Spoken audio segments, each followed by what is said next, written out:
Hi everyone, Dr. Adriana Popescu here with tool number 6, I think, in the 7th video here of my series of my favorite tools for getting rid of anxiety. And this time I want to talk with you about a tool that I find really helpful, again, from Access Consciousness, which is interesting point of view, okay? Interesting point of view. I have this point of view. So when we're talking about anxiety, we're talking about negative thoughts. Yes, we're anticipating something bad is going to happen. We're beating ourselves up for something that we did or said or whatever it is, and it's creating this heightened nervous system arousal, right? So we're feeling the anxiety in our bodies. We might have like fear or panic or worry that comes along with it. And so what we want to do, one of the other helpful ways, aside from everything I've talked about so far, is this tool of interesting point of view. So what you do is, let's say, the example I've been using throughout this series is anxiety about an upcoming job interview, right?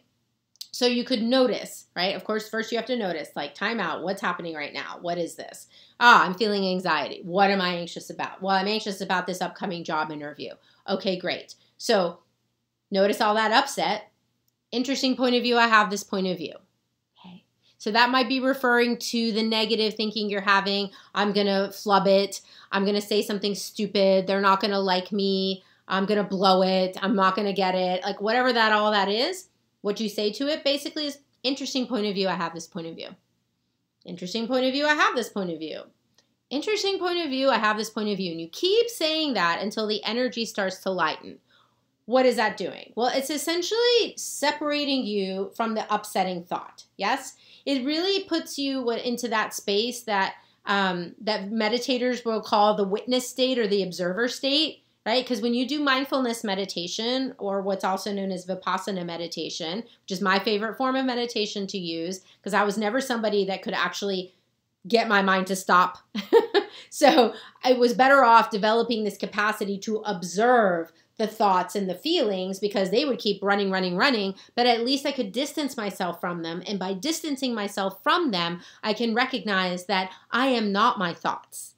I am not my feelings. I am not even my sensations. I am greater than all of that. And I just am having a thought, or I'm perceiving something. You know, if you checked out the video on who does this belong to, you know that a lot of times those thoughts and feelings aren't even yours. You're picking them up empathically from others around you, or others even from a distance. So when you do interesting point of view, it gives you that buffer space to be able to even ask other questions like, wait a minute, interesting point of view, I have this point of view, but is it even my point of view? Who does this belong to? You know, you can start combining some of the questions, but basically what it's doing is, again, pulling you out of that negative thinking space and giving you a chance to reconnect with yourself, you, the infinite being, not you, the person who's having these crazy thoughts at the moment, or who's obsessed with, you know, the fear and anxiety, but it gives you that space to look at those thoughts and feelings and really, you know, be in the space of, well, what if it's just an interesting point of view? What if it doesn't even mean anything? Like,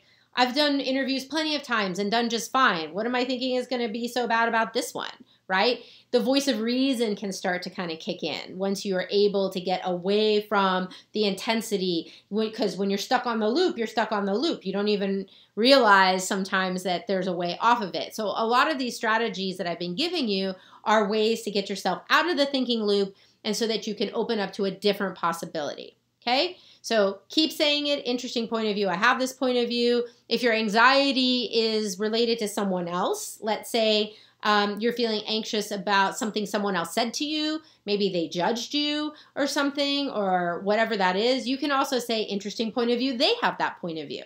And you repeat that a few times. Interesting point of view, they have that point of view, until the intensity calms down, and then you can see it for what it is. All it is an interesting point of view. Just because they think that doesn't mean it's true. Doesn't mean I have to take it on. They can think whatever they want. You know, their judgments aren't my business. You can get to that kind of space of allowance and letting go once you can get out of the thinking cycle, negative thinking loop. Okay? Play with this. Let me know how it works. You can find out more about me and my work at adrianapopescu.org. Thank you.